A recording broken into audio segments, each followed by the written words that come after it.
분쟁을 수습하는 부처님. 32. 분쟁을 수습하는 부처님.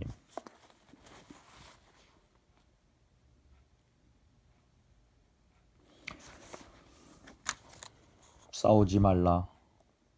다투지 말라. 부처님에게는 훌륭한 제자도 많았지만 언제 어디서나 그렇듯이 여러 사람 중에는 반드시 성격이 좋지 못한 사람도 끼어 있어 교단에도 불화가 생겼다.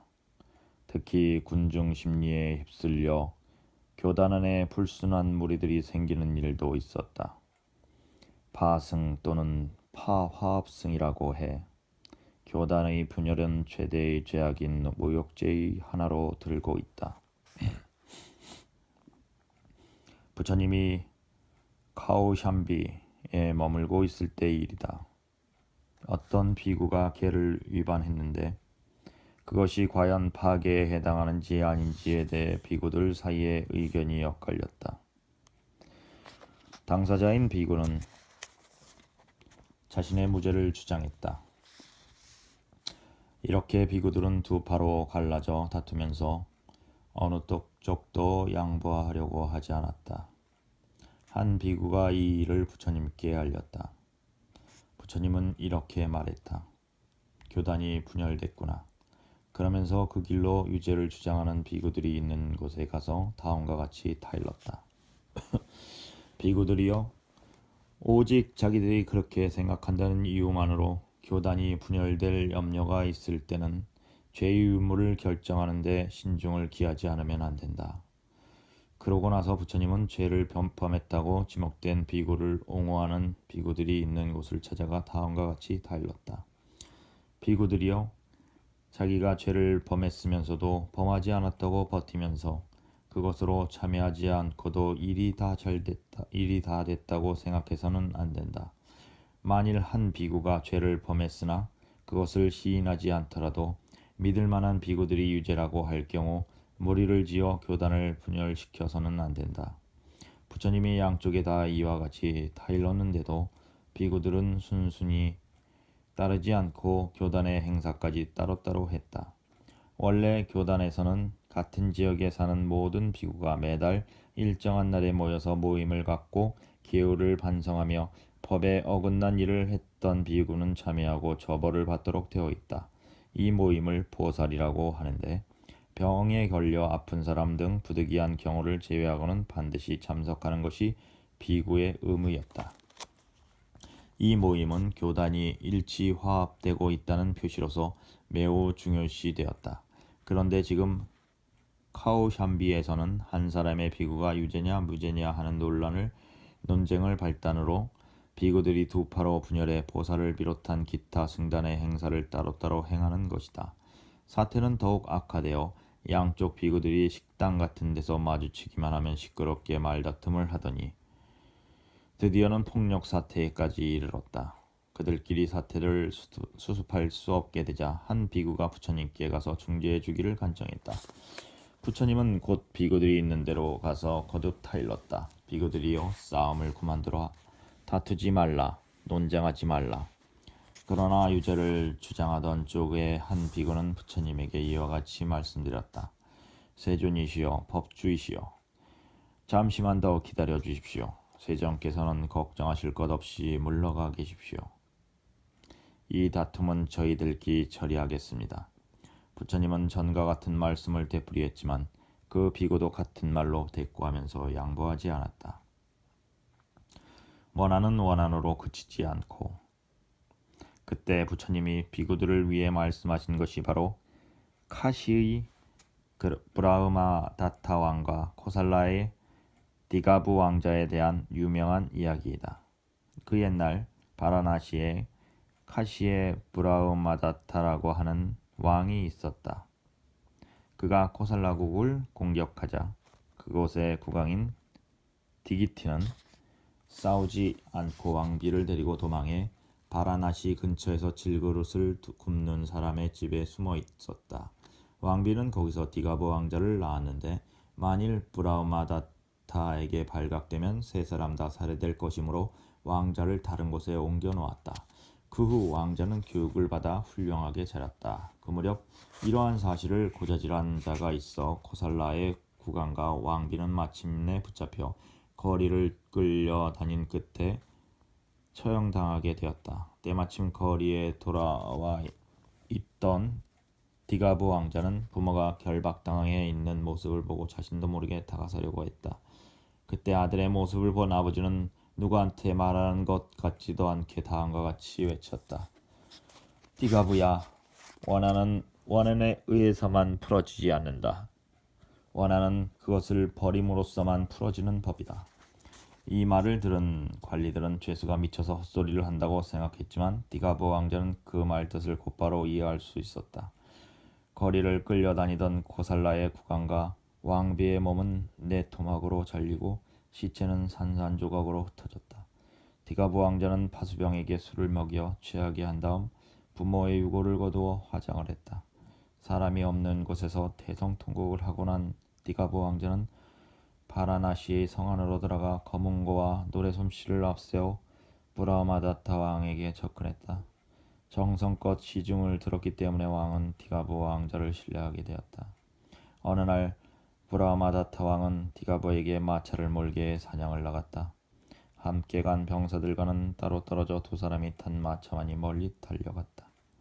왕은 몹시 피곤해 디가브의 무릎을 베개 삼아 깊은 잠에 빠지고 말았다. 이제야말로 복수할 때다. 디가브는 이와 같이 생각하고 칼을 뽑았다. 그런데 이때 아버지의 마지막 말씀이 떠올랐다. 원한은 원한에 의해 풀어지지 않느니라.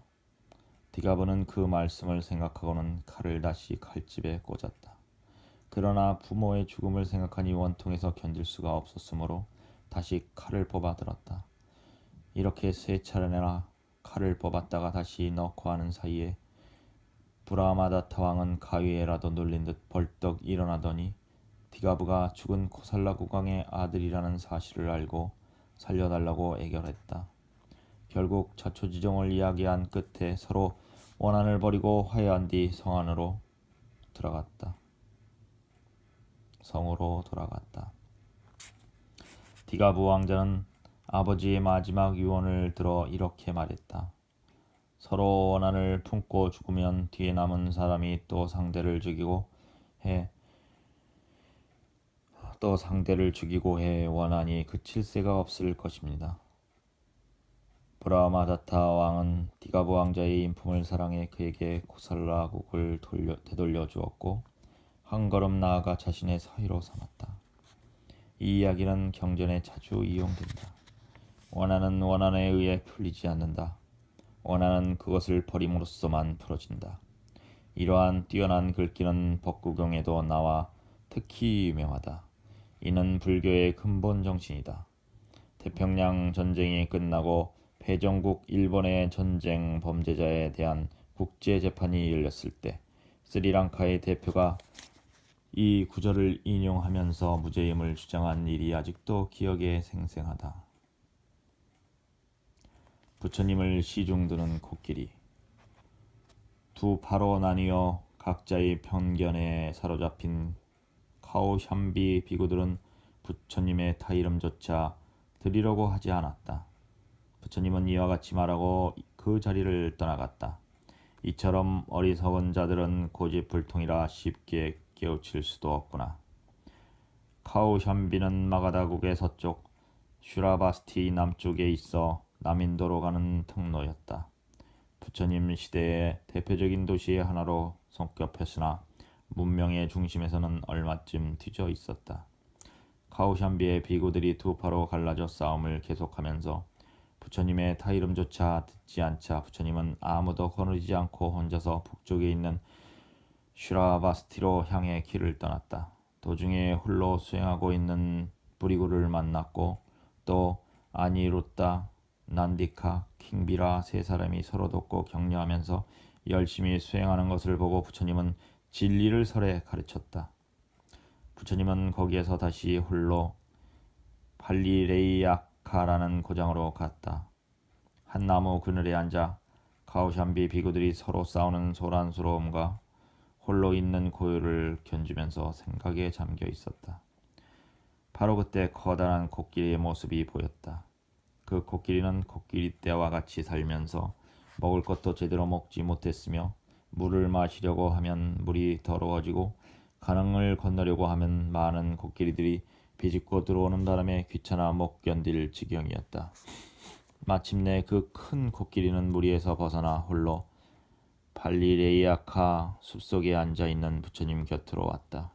그리고 부처님을 위해 긴 코로 먹을 것을 날라다 주며 근처에 풀을 뜯어 치우기도 했다. 그 큰 코끼리는 귀찮은 코끼리 무리에서 벗어나 고독을 즐기고 있는 것 같았다. 그때 부처님이 읊은 시가 다음과 같이 기록되어 있다. 사람 가운데의 용과 코가 긴 코끼리의 용은 같은 생각으로 숲속에서 고독을 즐기네. 용이란 뛰어난 자라는 뜻으로 사람에게나 동물, 특히 코끼리에게도 그렇게 부른다. 부처님은 팔리레이아카 숲에서 석 달쯤 머물렀다. 그동안 그 코끼리가 부처님의 시중을 들었다고 전해진다. 부처님은 여기서 슈라바스티의 교회에 있는 기원정사로 갔다. 팔리어 본 주석서에 의하면 여러 사람들이 간청하자 부처님의 애제자 아난다가 500명의 제자를 데리고 부처님을 마중하러 갔다고도 한다. 카우샴비 사건의 종말. 카우샴비 신자들은 서로 다투는 비구들의 태도에 불만을 품고 존경하는 것도 공양과 보시도 모두 그만두어 버렸다. 탁발을 나가도 아무도 상대해 주지 않았다. 이처럼 상황이 어려워지자 고집스러운 비구들도 결국에는 슈라바스티에 가서 부처님의 결정을 따르기로 했다. 슈라바스티에서는 카우샴비 비구들이 온다는 말을 듣고 모두들 불안해하면서 부처님께 자기들은 어떻게 해야 하느냐고 물었다. 사리불가 목련 등 장로들에게 부처님은 다음과 같이 가르쳐 주었다. 법과 법 아닌 것에 따라 판단을 내리라. 마하프리자 파티를 비롯한 비구들에게는 이렇게 타일렀다. 양쪽 말을 잘 듣고 바른 의견을 채택하라. 수다타나 바이샤카 등의 신자들에게는 이렇게 지시했다. 양쪽에 보시를 하고 양쪽에서 설법을 듣되 바른 가르침을 명심하라.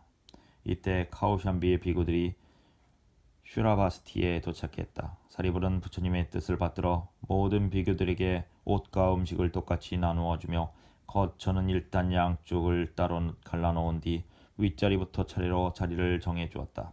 이와 같은 소동이 한참 벌어지고 있는 동안에 이 일의 원인을 제공한 비구는 혼자서 반성하고 있었다.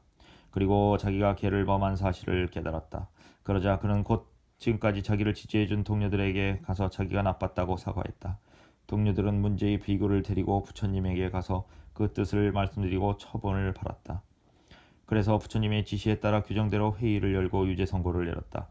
이 일이 끝나자 그 비구의 동료들은 반대파가 있는 곳으로 가서 경과를 이야기하고 화해를 청했다.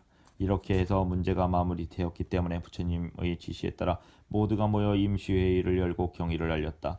이제 교단의 불안은 말끔히 없어지고 온전한 화합이 이루어진 것을 서로 확인했다. 어떤 주석서에 의하면 이 카우샴비 사건은 부처님이 도를 이룬 후 10년, 즉 부처님이 45살 때의 일이었다고 한다. 여러 가지 충격을 준 사건으로 특히 주목되지만 이와 비슷한 사건은 이 밖에도 있었다. 마가다국의 동쪽에 있는 찬파에서도 불화가 생긴 일이 있었지만 이 사건은 부처님의 말씀 한마디로 별 어려움 없이 수습되었다. 그러나 사소한 사건은 이 밖에도 자주 있었다. 그것은 교리의 문제가 아니라 대부분 계율의 적용이 옳으냐 그르냐에 관계된 일이었다. 부처님이 살아계실 때 이런 문제가 일어난 것처럼 부처님이 세상을 떠나신 뒤에도 계율을 둘러싸고 의견 대립이 생겼다. 유제품을 거부한 무리들. 데바다타의 교단의 분열을 꾀한 데바다타는 교단의 분열을 꾀한 대악인으로서 너무도 유명하다. 많은 성전의 기록에 의하면 그는 부처님의 사촌으로 태자 시절부터 경쟁 상대로 등장해 아쇼다라비를 얻는 경쟁에서 졌으며 부처님이 도를 이룬 뒤 카필라에 돌아갈 때 출가의 제자가 되었다. 반역할 기회를 노리다가 마가다국의 태자 아자타샤트루와 짜고 부처님을 살해하려고 했다. 갖은 수단을 써서 부처님의 제자를 빼앗고 분열을 깼지만 모두 실패하고 마침내 산채로 지옥의 구렁으로 떨어졌다고 한다. 기록에 의하면 그는 철저한 악인의 본보기처럼 여겨진다. 물론 팔리어본, 산스크리트어본, 한역, 티베트어역 등 지극히 광범위한 자료에 분명하게 기록되어 있으므로 의심할 여지가 없다고 해버리면 그만이지만 데바다타에 대한 기록이 과연 역사적 진실을 전하고 있는지 아닌지는 문제가 된다. 먼저 현장의 대당 서역기를 보면 슈라바스티 남쪽에 있던 기원정사 가까이에 데바다타가 독약을 가지고 부처님을 해치려다가 산채로 지옥에 떨어졌다고 하는 깊은 구렁이 있고 그 근처에는 데바다타의 제자인 코칼리카가 열애를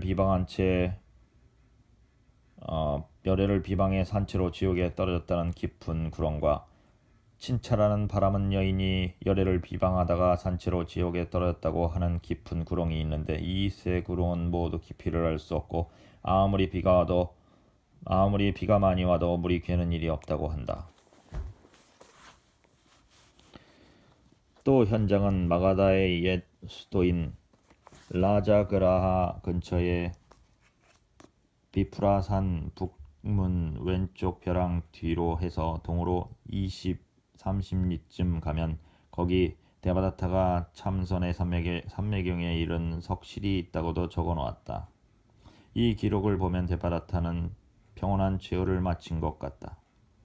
그러나 가장 중요한 것은 겐지스강이 삼각주를 이루고 있는 바로 그 근처에 카루나 수바르나의 수도가 있는데 여기에 현장이 가람은 10여 개소, 수행자는 2천여 명, 소승 정랑부의 법을 학습이라고 적은 다음 따로 3개의 가람이 있는데 유제품을 먹지 않고 데바다타가 남긴 가르침을 받들고 있다고 기록한 점이다. 이 지방은 지금 벵골주에 속하며 인도 본토 중에서는 최후까지 불교가 번창한 고장이다.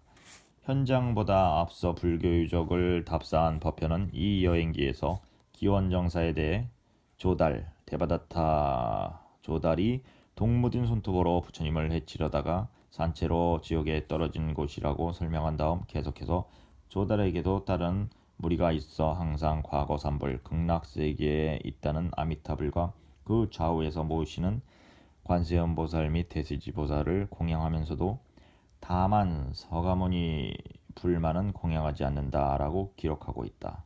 이 두 기록의 배경은 한쪽은 벵골 집안, 다른 한쪽은 슈라바스티이며 아주 간결하기는 하지만 주목할 만한 것으로 여겨진다. 유제품을 먹지 않는다고 기록한 것에 대해서는 한역, 오분율에 따르면 데바다타가 부처님에게 교단의 규율로 제의한 5개조 가운데 수유를 먹지 않는다는 항목이 들어있는 것에 주목해야 한다. 그리고 과거 삼부를 공양하면서도 다만 서가모니 불은만은 공양하지 않는다고 한 법편의 기록도 종교사학의 입장에서 볼 때 결코 무시할 수 없다.